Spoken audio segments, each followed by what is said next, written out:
gozo. Y en 2 Samuel capítulo 6, del 1 al 11, ahí tenemos una lectura sobre una actividad que tuvo David. No le salió muy bien, pero a raíz de eso vamos a encontrar algo interesante en un hogar, una casa. Y dice así la palabra, dice, David volvió a reunir a todos los escogidos de Israel, 30,000. Y se levantó David y partió de Baala de Judá con todo el pueblo que tenía consigo para hacer pasar de allí el arca de Dios, sobre la cual era invocado el nombre de Jehová de los ejércitos, que mora entre los querubines. Pusieron el arca de Dios sobre un carro nuevo y la llevaron de la casa de Abinadab, que estaba en el collado, y Usa y Ahío, hijos de Abinadab, guiaban el carro nuevo.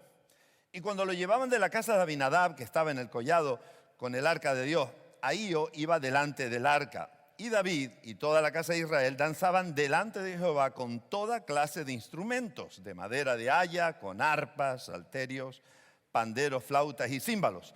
Y cuando llegaron a la era de Nacón, Usa, uno de los hijos, Usa, extendió su mano al arca de Dios y la sostuvo porque los bueyes tropezaban. Y el furor de Jehová se encendió contra Usa y lo hirió allí Dios por aquella temeridad y cayó allí muerto junto al arca de Dios. Y se entristeció David por haber herido Jehová a Usa y fue llamado a aquel lugar Pérez Usa hasta hoy. Y temiendo David a Jehová aquel día dijo, ¿cómo ha de venir a mí el arca de Jehová? De modo que David no quiso traer para sí el arca de Jehová a la ciudad de David y la hizo llevar David a casa de Obed-edom geteo. Y estuvo el arca de Jehová en casa de Obed-edom geteo 3 meses y bendijo Jehová a Obed-edom y a toda su casa. Y Padre, oramos, Señor, para que en este último mensaje, al ir recogiendo ya, Señor, esta palabra esté también complementando todo lo que durante este día se ha hecho y se ha dicho. Oramos, Dios, para que tu palabra venga como el rocío sobre los montes y cale profundo en nuestras vidas. Y Señor, sigamos fortaleciéndonos y haciéndonos, Señor, esos hombres que tú quieres que seamos en este tiempo que nos ha tocado vivir. Padre, bendice estos momentos y toda palabra que sea ahora, sea suelta, sea una palabra que llega al corazón. En el nombre de Jesús, amén y amén. No sé cuántos están familiarizados con el tema del arca, pero cuando Dios le dice a Moisés que construya un templo que iba a ser transportable, pues uno de los muebles era un arca que no era muy grande, pero tenía que ser tan significativo para el pueblo como para pensar que eso representaba la mismísima presencia de Dios. Entonces había varios muebles en ese tabernáculo, en esa tienda, varios instrumentos, pero el más sagrado era este. Donde estaba el arca, ellos tenían conciencia que Dios estaba. Y en una guerra de esas, de las muchas que tuvieron, antes de que entrara a reinar David, en una guerra los filisteos robaron el arca. O sea, bueno, se hicieron con el arca, ganaron la guerra y robaron el arca. Se la quedaron, les fue fatal por tener el arca y por eso tuvieron rápidamente, después de 7 meses, que devolver el arca de alguna manera, porque tener el arca tenían úlceras, sus mujeres no podían tener hijos, o sea, un montón de desgracias. Ahora, cuando la devuelven, pasa un tiempo entre unos y otros sitios, pasa un tiempo hasta que finalmente David dice, tengo que traer el arca, porque no estaba en Jerusalén, tengo que traerla a Jerusalén. Y tengo que prepararle un sitio especial. Entonces, cuando él va a casa de un tal Abinadab. Abinadab había tenido el arca, era levita, había tenido el arca durante los últimos 20 años. 20 años estuvo allí. Piensen en esa fecha porque luego voy a recordársela.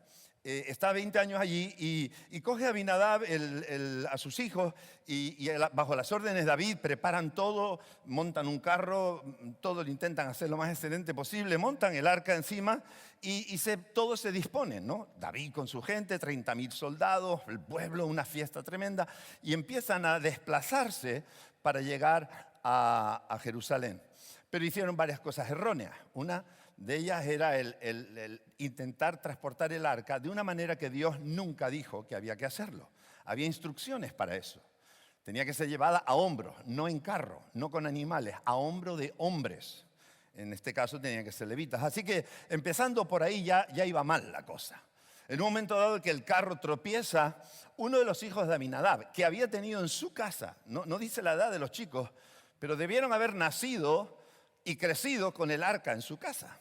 Entonces, muy familiarizado con el arca y con lo que significaba ese mueble, pues se atrevió a tocar el arca. Probablemente ya lo había tocado otras veces, debe ser, pero se atreve a tocar el arca y en ese momento Dios se enfada. Estaba prohibido tocar el arca, estaba prohibido mirar dentro, estaba prohibido tocarlo. Y en ese momento Dios actúa y muere. Y en ese momento David se queda en blanco, o sea, se queda parado y dice, a ver, vamos, si estoy haciendo todo lo mejor posible, ¿cómo puede ser esto? ¿Qué ha pasado? Una de las cosas que ha pasado, y luego se ve mucho más adelante, es que él se da cuenta de que esta no era la forma en que había que transportarla.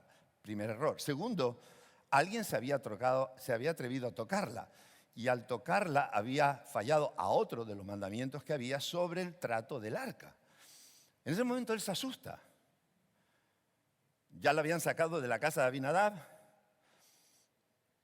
Ahí y Usa crecieron con ese mueble allí dentro. Y de repente David dice, no me lo llevo. ¿A quién se lo doy? Porque el último que hizo algo se murió. ¿A quién le doy esto? Yo no lo quiero. Y se lo dan a un tal Obed-edom. Y Obed-edom es otro también algo conocido, pero termina el hombre acarreando esto. Y yo pensando en esto estaba diciendo, estaba mirando a David y pensando, David diciendo, a ver, ¿a quién se lo doy? ¿A quién se lo doy? A Obed-edom. Y yo me imagino a Obed-edom, yo, ¿no? Y Obed-edom es de esos hombres que dicen, sí, hombre, va, da igual, venga. ¿Y su mujer? ¿Qué diría su mujer? Tú siempre dices que sí. Tú siempre. Se acaba de morir aquel, vas a traer el mueble ese a nuestra casa. Y yo me imagino un poco la película. La Biblia no habla nada de eso, ¿verdad? Pero yo me imagino un poco la película. Pero dice la Biblia, de repente dice la Biblia, al final de este texto, que Dios bendijo a Obed-edom. Y escucha, estuvo solo 3 meses. En 3 meses, Dios le cambió la vida al tal Obed-edom. ¿Usted conoce a Obed-edom? ¿No? Bueno, pues lo bendijo. Le cambió la vida. O sea, en 3 meses. En 3 meses Dios dice que la bendición, ¿cómo dice? Dice, bendijo Jehová a Obed-edom y a toda su casa. O sea, no se contuvo Dios, ¿no? O sea, Él acepta que la presencia, porque hay que ver que cuando hablamos de este instrumento, este mueble, representa la presencia de Dios. Había estado en varios sitios y según en qué sitios había tenido distintas reacciones. Con los filisteos fue una maldición para los filisteos, porque Dios los castigó, ¿verdad? En casa de Abinadab la cosa parece que no fue muy allá, pero en casa de Obed-edom, aquello transformó la casa. Si había enfermos se sanaron, si había maldición de algún tipo desapareció, si habían problemas de deudas desaparecieron. O sea, lo bendijo a él y a toda su casa. Esto era algo que se me grababa profundamente. Cuando la presencia de Dios está en mi casa, algo pasa en mi casa y no puede ser malo, tiene que ser bueno. Yo no creo que Obed-edom tuviera conciencia de todo eso. Y menos después de haber visto que el último que lo tocó se murió. ¿No? O sea, entonces, ¿cómo recibió Edom eso? ¿Cómo trató Obed-edom ese arca? Es una de las cosas que me hace pensar porque estuvo en la casa de Abinadab 20 años y no pasó nada.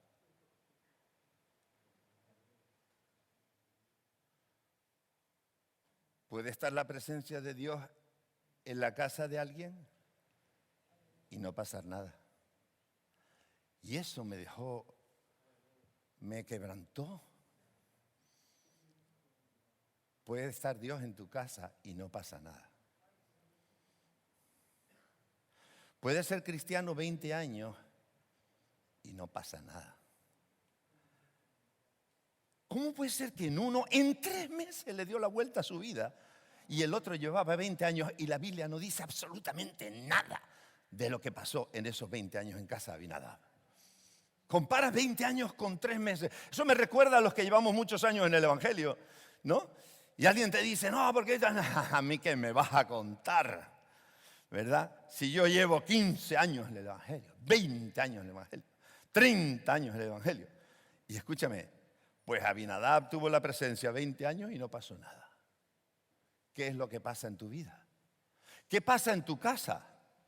Porque a mí lo que me sorprende no es solo la persona de Abinadab, sino el hecho de que Abinadab, asumiendo la responsabilidad de meter la presencia de Dios en su casa, él hace que con esa decisión se transforme toda su casa. ¿Cuántos quieren que su casa sea transformada? ¿Cuántos quieren que Dios revolucione su casa? Escuche, no va a ser estando fuera, va a ser estando dentro. La cuestión es cuál será la diferencia. ¿Cuál será la diferencia? ¿Por qué a unos sí y a otros no? Mira, si Dios está en tu casa, yo estoy buscando unos cuantos versículos, podríamos buscar muchísimos más, pero quiero que venga a Éxodo capítulo 33, acabamos de leer algo del efecto, pero mira lo que dice aquí, Éxodo 33, 14 dice, y él me dijo, es Moisés hablando con Dios, ¿no? Y estaba en un momento de crisis, un momento de una situación de conflicto, él no sabe qué hacer y de repente Dios le dice, mi presencia irá contigo. Dios le hace una promesa, mi presencia irá contigo, dice, y te daré descanso. Cuando la presencia de Dios va conmigo y está conmigo en mi casa, una de las cosas que yo disfruto es descanso. ¿Sabe por qué? Porque Él lucha por mi batalla, porque Él lleva las cargas, porque es ligera su carga, ¿verdad? Porque Él va conmigo. Yo lo que tengo en mi casa al tener su presencia es descanso. Cuando no tengo su presencia, estoy en agonía. No sé cómo sacar las cosas adelante, no sé cómo lidiar con mi mujer, no sé cómo lidiar con los niños, el trabajo no me va bien, lo que menos tengo es descanso. Pero cuando tengo la presencia de Dios conmigo, lo primero que le dice Dios, porque es Dios el que se lo dice, ¿no? Dice, te daré descanso. Y Moisés dijo, si tu presencia no ha de ir conmigo, no nos saques de aquí. Él tenía bien claro lo que significaba estar con la presencia de Dios. ¿Qué me aporta la presencia? Una es descanso. Busqué una de victoria porque hay tantas.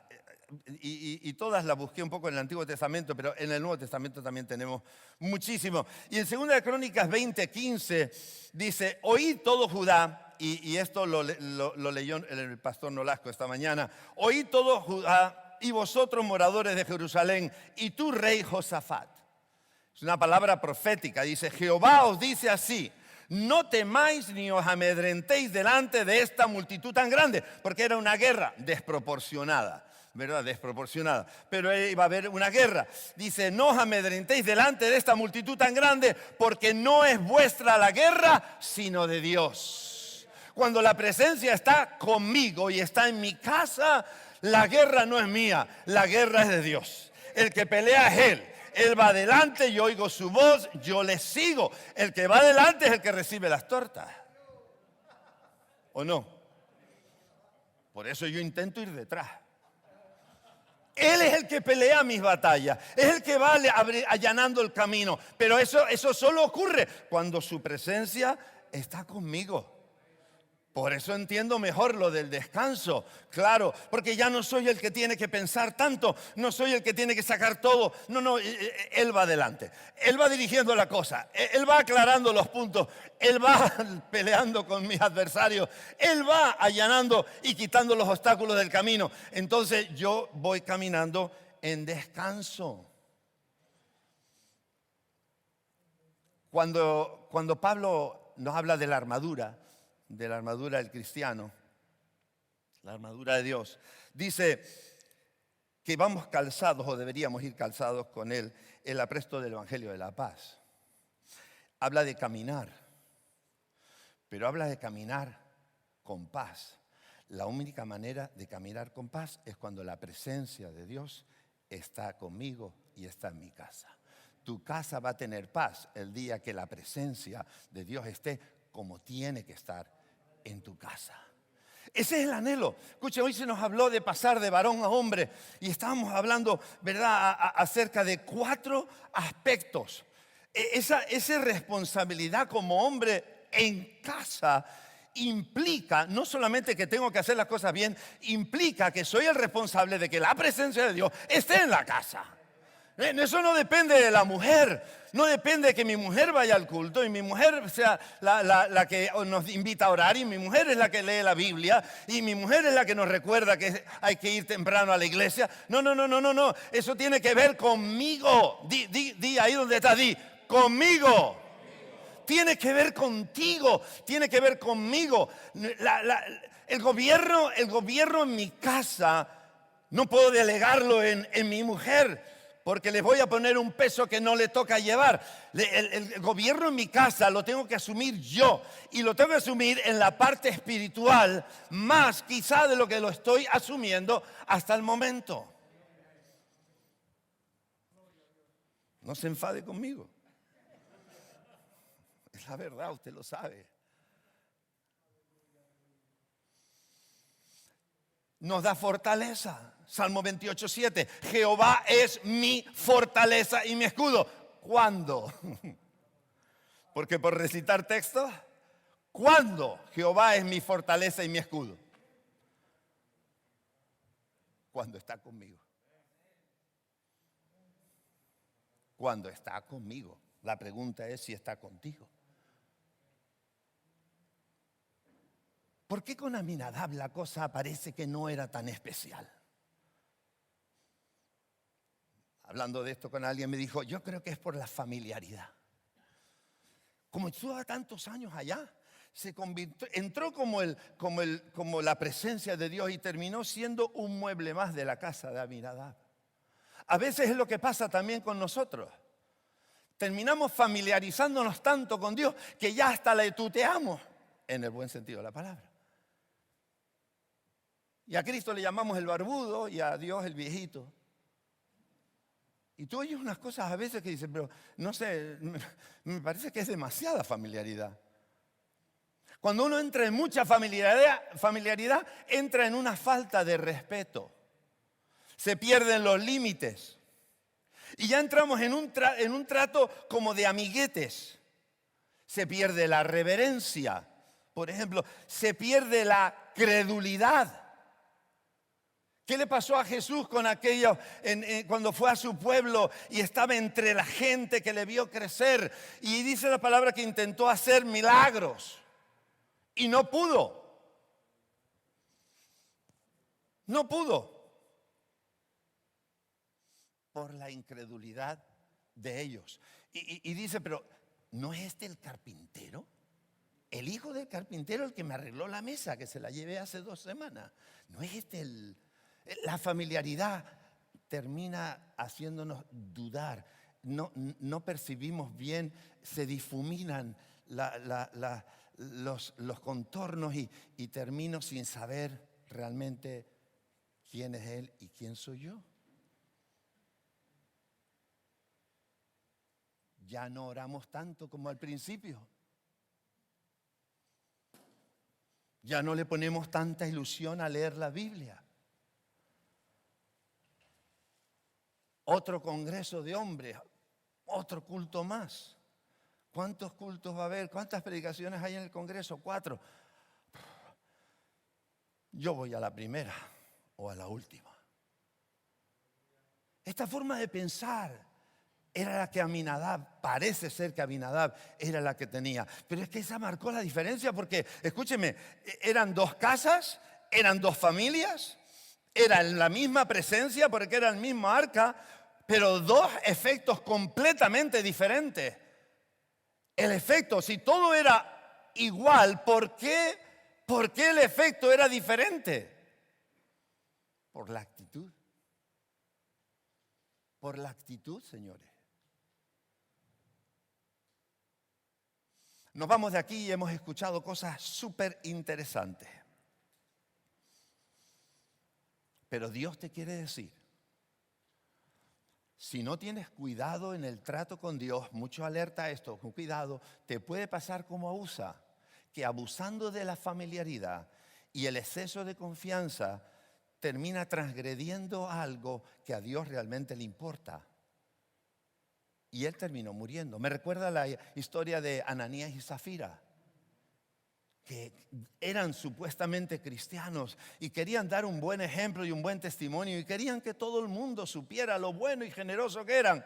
Dentro de la comunidad cristiana iban a tener un gran título, pero el engaño que pretendían hacer a toda la congregación no se lo podían hacer a Dios. Y Dios se siente tan mal, tan ofendido, que decreta que mueran.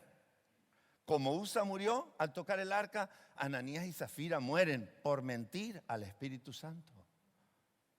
A veces el exceso de confianza nos lleva a no saber ya dónde estamos, qué está bien y qué está mal.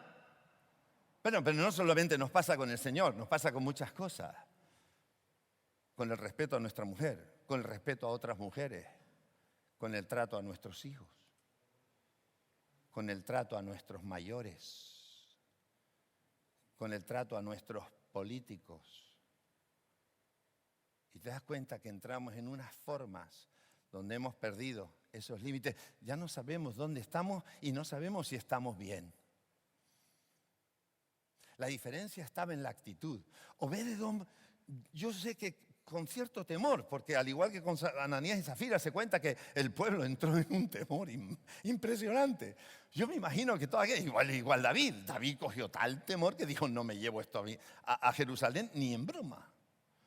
Se lo largo a alguien, ¿no? Se lo largo a alguien. Y ahí lo mandó al pobre Edom. Pero él salió ganando porque la actitud marca la diferencia. Y lo que Dios está esperando de nosotros es la actitud de cómo manejo yo la presencia de Dios. Le has entregado tu vida a Dios, se supone. Has nacido de nuevo. Quizá lo has hecho con tu casa. Yo cuando mis padres se convirtieron, nos convertimos prácticamente en la familia, ¿verdad? Y aunque hubo algunas tensiones los primeros 2 años, porque mi padre quería jugar jugaba fútbol, dejó el fútbol y quería ver el partido de los domingos, porque cuando él se convirtió había un partido solo, los domingos. Bueno, es que ustedes son nuevos, ustedes no saben nada de eso, pero en aquella época la televisión al principio era en blanco y negro. ¿No se lo creen? Había un partido de fútbol y era a la hora del culto, el domingo por la tarde. La lucha de mi padre fue dejar el partido de fútbol. Bueno, pero nos convertimos todos. Entonces cuando nos convertimos todos, y si te has convertido todo con toda tu casa, entras en una ilusión, ¿verdad? Bueno, esa ilusión que es haber hecho contacto con la presencia de Dios, que Dios está en tu vida, de repente lo llevas a tu casa, empieza a transformar tu casa, todo eso hay que cuidarlo, es como el matrimonio, hay que trabajarlo, este tipo de relaciones hay que echarles leña, hay que cuidarlo para que se mantenga en el fuego que debe tener. Pero al entrar en esa familiaridad, en ese acostumbrarnos, Dios quiere romper eso en nuestra vida, quiere romper eso en nuestra casa. Pero tú eres responsable de eso. Tú no puedes esperar que tu mujer lo haga, que tus hijos lo hagan, que ellos sean los que lo impongan. Te toca a ti como sacerdote de tu casa tomar las riendas espirituales de tu hogar. La presencia de Dios en tu casa depende de ti. Dile a que está a tu lado, dile, el hombre tiene razón. No me gusta, pero el hombre tiene razón.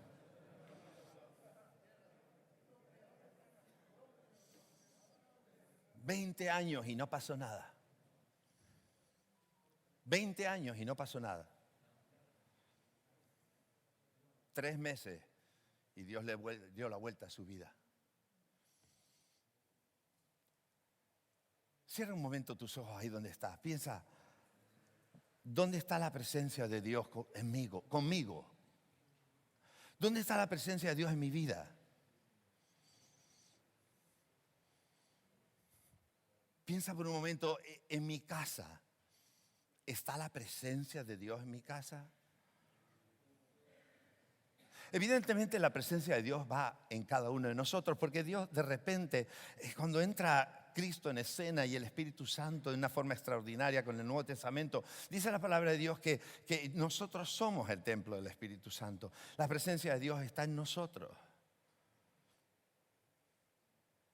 ¿Está la presencia de Dios en tu vida? ¿Está la presencia como quizá estaba en la casa de Obed-Edom? ¿O está quizá como estaba en la casa de Abinadab? 20 años y no pasó nada. No sé, quizá al principio algo pudo pasar, no lo sé. Pero después de 20 años, el historiador que escribió esto no contó nada. Debe ser que nada llamaba la atención. Pero sí contó que en la casa de Obed-edom pasaron cosas. ¿Pasan en tu casa cosas? ¿Está la presencia de Dios como tiene que estar? Ahí donde estás, dile al Señor: Señor, ayúdame a entender cómo puedo avivar el fuego en mi vida. ¿Cómo puedo alimentar, Señor, esa pasión, esa ilusión que tenía al principio? ¿Cómo puedo evitar que la familiaridad, que la dejadez me rodee? Señor, ¿cómo puedo evitar que se enfríe mi corazón? Si hay que enfadarse con alguien, escúcheme, no se enfade tanto con el diablo que se lo merece, pero enfádese con usted mismo. Con usted mismo, porque son nuestras decisiones las que marcan la diferencia.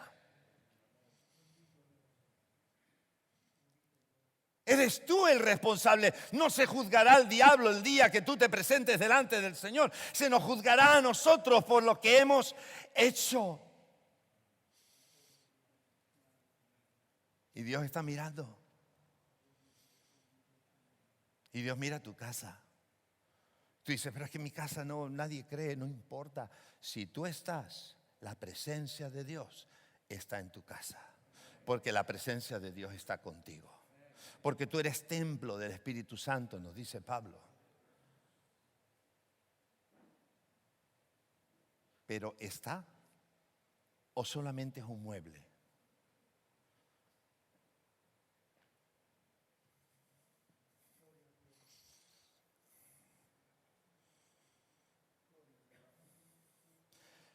Con tus ojos cerrados ahí, yo te pido, y quiero ir terminando, con tus ojos cerrados yo te pido, haz una oración al Señor ahora mismo por tu casa. Todos tenemos casas muy diferentes, ¿verdad? Pero ora por tu casa. Dile: Señor, en mi casa, yo quiero que esté la presencia como estaba en la casa de Obed-edom. Dile: Señor, yo quiero que tu presencia lo transforme todo. Yo quiero, Señor, que tu presencia afecte a todo lo que hay en mi casa. Y mientras dices eso, a la vez quiero que escuches tu corazón, porque mientras dices eso, inmediatamente el Señor va a ir destacando cosas que te va a decir que lo tienes que hacer. Son detalles que tienes que hacer. Pon el oído atento, porque Dios te va a indicar cómo hacer el cambio.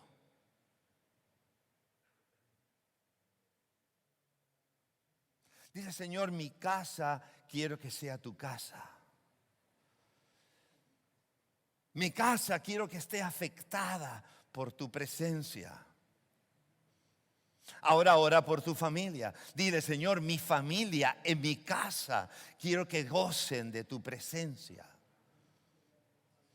Ora por tu esposa. Ora por tus hijos, por tu padre, por tus nietos. Ahí donde estás, dile: Señor, tu presencia esté en mi casa. Llena mi casa de tu presencia. Transforma mi casa con tu presencia. Señor, que se vea el efecto en mi casa. Si mientras oras te sientes como Abinadab, que nada pasa, entonces enfádate contigo mismo y dile: Señor, ayúdame. Quiero renunciar a vivir de esta manera. Quiero vivir de otra manera. Ayúdame. Y Dios te va a ayudar. Mire, desde el principio, desde el Génesis, desde el principio con Adán y Eva, la presencia de Dios estaba con ellos. Y fue el pecado lo que rompió la comunión y Dios los saca del Edén. Lo único que te va a separar de la presencia de Dios será el pecado. Por eso, entre lo que tenemos que escudriñar en nuestra vida está la participación en la vida, en el pecado, que sabemos que a Dios no le agrada.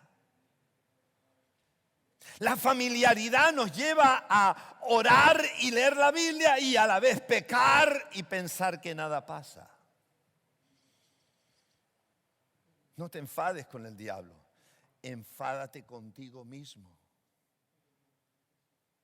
Pídele que en su misericordia Dios te ayude a poner orden en tu vida.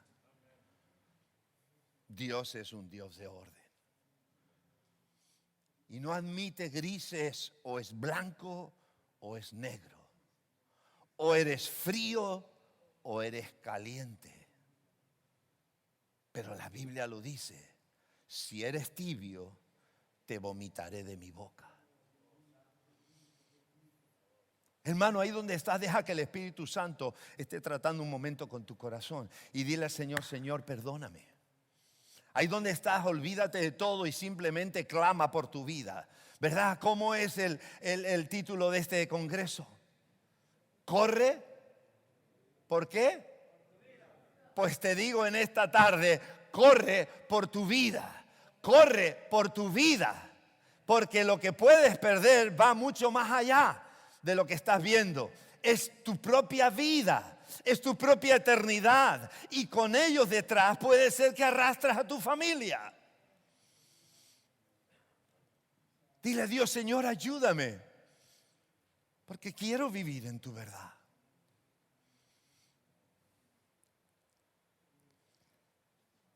Hay un texto en el libro de Apocalipsis de Jesús tan hermoso.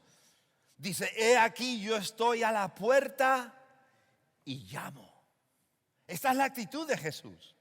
Constante búsqueda, constante insistencia. He aquí yo estoy a la puerta. Y está en una tensión esa frase continua. He aquí yo estoy en la puerta. Lo dijo ayer, lo dice hoy, lo dirá mañana. Él está constantemente a la puerta. He aquí estoy a la puerta y llamo. Si alguno oyere mi voz y abriere la puerta, entraré a él y cenaré con él y él conmigo. Si tú sientes que Dios está llamando a la puerta porque había algo que hacer, es el momento de decirle, Señor, aquí estoy. Abre la puerta. Ábrele la puerta, pídele perdón. Y dile, Señor, quiero empezar de nuevo. Voy a pedir músicos que suban rapidito y vamos a ir terminando ya, por favor. Les voy a pedir que nos pongamos todos de pie. Y con esta reverencia, ¿verdad? Que Dios se merece, porque no vamos a caer en lo que venimos hablando de la familiaridad en ese sentido. Pero en esta reverencia, con tus ojos cerrados, tu cabeza inclinada, yo quiero animarte a que hoy tomes decisiones. Voy a hacer 2 oraciones. Número 1. No sé cómo estás de presencia. Si hubiera un termómetro para medir la presencia de Dios en nuestra vida, de 1 a 10, ¿en qué número estaría? ¿No? Te presento el termómetro y ¿qué nos diría ese termómetro? Pero si está muy bajo y tú en esta tarde quieres decirle al Señor, Señor, lo siento, me dejé ir, pero yo quiero subir esa temperatura, yo quiero subir el termómetro hasta arriba, ¿verdad? Si es eso lo que anhelas de verdad hoy. Ahí con tus ojos cerrados, tu cabeza inclinada, no mirando a nadie porque esto no es un espectáculo, esto es algo entre tú y Dios. Yo quiero que si tú deseas que yo ore por ti, levantes un momento tu mano y la vuelves a bajar. Yo veo varias manos, bastantes manos, muchas manos, puedes bajar su mano. Quiero hacer una segunda oración. Y para esto quiero hacer un llamado exactamente parecido. Igual. Todos aquellos que sienten que en su casa Dios no está haciendo lo que debería ser, su presencia no está como debería estar, pero quieren que la presencia esté como estuvo con Obed-Edom y su casa. Levante la mano porque yo quiero orar por usted. Amén. Puede bajar. Ahora ahí donde estás, únete conmigo en esta oración. Pero no hablas conmigo ni hablas con el de al lado. Estás hablando con el Rey de Reyes y Señor de Señores. Estás hablando con Cristo mismo. Padre, en el nombre de Jesús, Señor, tú eres nuestro Dios y a la vez nuestro Salvador. Y en esta tarde, después de escuchar todo lo que hemos escuchado en este día, queremos actuar, queremos pasar a la acción. Y por eso en esta tarde oramos, Señor, porque no queremos ser los mismos. Y yo te pido por todos los que levantaron su mano en el primer llamado. Y oro, Padre, para que algo especial ocurra en su vida ahora mismo. Ahora mismo pido que tu presencia esté llenando sus vidas de la cabeza a los pies. Ahora, en el nombre de Jesús, Señor, vengo contra toda mentira del diablo. Vengo contra toda atadura del diablo. Vengo contra todo bloqueo en la mente. Vengo contra toda depresión, desánimo, desaliento, tristeza, en el nombre de Jesús de Nazaret. Yo reprendo todo, Señor, esa familiaridad en la que podamos haber caído. Y Padre, clamo por los que levantaron su mano, para que la unción de tu Espíritu Santo esté llenando su vida ahora mismo, ahora. Recibe, mi hermano, ahora un abrazo de Dios ahí donde estás. Recibe un abrazo de Dios ahí donde estás, en el nombre de Jesús. Tócalos, Dios, toca Dios, toca Dios. Fuerte, Dios, fuerte, Dios, fuerte. Tócalo fuerte, fuerte, fuerte. Fuerte, Dios, fuerte. Fuerte, fuerte ahí donde estás. Padre, oro también por nuestros hogares, por los que levantaron su mano y están clamando para que de verdad seas como con Obed-Edom. Que tú, Señor, cambiaste la casa, cambiaste la dirección de su vida, la de su casa y su familia. Tu bendición tocó toda su casa. Así oro por los que levantaron su mano, para que les ayudes, Señor, para que te muevas a través de su vida, para que los uses como instrumento, para que en su casa algo pase, algo nuevo comienza en tu casa, porque tú tomas una decisión en Cristo Jesús. Él pelea tus batallas, Él te va a decir lo que tienes que hacer, Él va a hablar y tú vas a oír. Tú vas a seguir sus pasos. Algo nuevo viene para tu casa. Ahí donde está, dile: Señor, yo lo recibo. Yo lo recibo. Yo voy a ser fiel. Yo voy a estar a tu lado. Yo no te voy a fallar. Empieza a hablar ahí con Dios. Habla con Dios. Habla con Dios, mi hermano, mi amigo. Habla con Dios. Dile: Dios, será tu manera. Será como tú lo dices. Es como tú lo quieres, Señor. Así lo haré. Así lo haré. Si tu presencia no viene conmigo, no me saques de este lugar. No me muevo, no voy para ningún lado. Yo quiero vivir tu presencia. Dile: Dios, ayúdame. Ayuda, Señor, ayúdanos, Dios mío. Padre, yo bendigo cada iglesia aquí representada. Oro, Padre, para que tú fortalezcas la vida de nuestros hermanos. Ayúdales, Señor, a vivir en el poder, en la unción. Señor, mira a las iglesias, los pastores, los líderes. Señor, úngelos, que sean familias. Familias, Señor, dentro de la iglesia, que trabajan juntos, que luchan juntos. Guía, Señor, guía nuestras iglesias, guía nuestras casas. Padre, en el nombre de Jesús, en el nombre de Jesús, en el nombre de Jesús. Adora a Dios, adora a Dios, adora a Dios, adora a Dios, adora a Dios. Cantaré cuando adora a Dios, levanta tus manos y adora a Dios. y todos lo verán. Cuán grande Te alabamos. es Dios.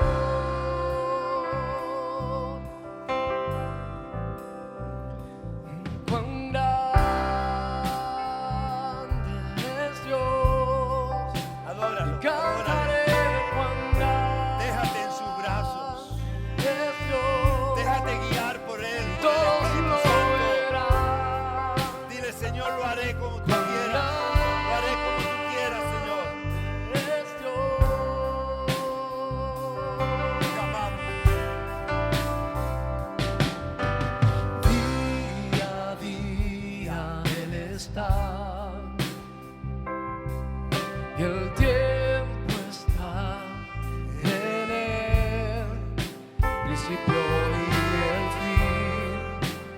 principio y el fin. La dignidad en Dios. El Padre, Hijo, Espíritu, Cordero y el León, Cordero y el León. Cuán grande es Dios, cantaré cuán grande es Dios, y todos lo verán. Cuán grande es Dios, su nombre Jesús, su nombre es sobre todo el destino de alabar y mi ser dirá cuán grande es Dios, su nombre es sobre todo el destino de alabar y mi ser dirá cuán grande es Dios, su nombre, su nombre es sobre todo el destino de alabar.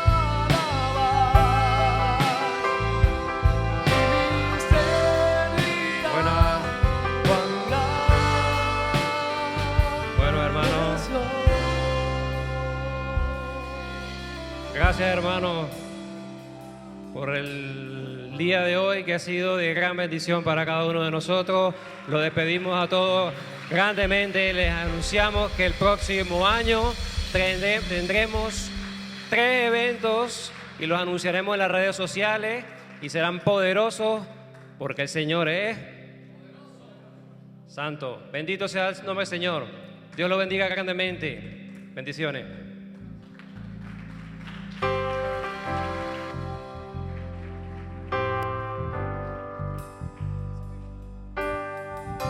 Jesús, su nombre sobre todo es,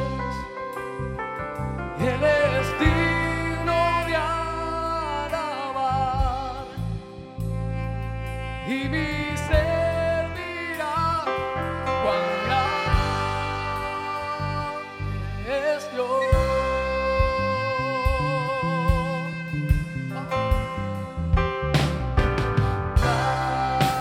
Grande es Dios, cantaré cuán grande es Dios, y todos lo verán.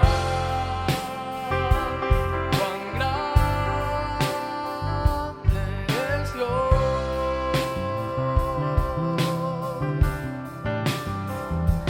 Cuán grande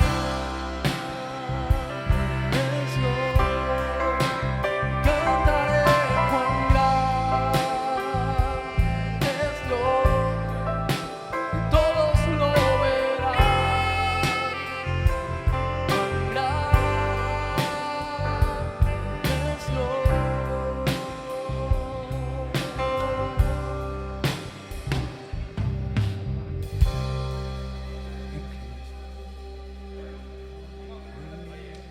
Cristo Jesús, eres mi plenitud. Cristo Jesús, eres mi plenitud. Y si te tengo a ti, lo tengo todo. Mi amado, mi tesoro, fuera de ti nada deseo, Señor. Y si te tengo a ti, lo tengo todo. Mi amado, mi tesoro, fuera de ti nada deseo, Señor. En Cristo Jesús, eres mi plenitud. En Cristo Jesús, eres mi plenitud. Cristo Jesús, eres mi plenitud.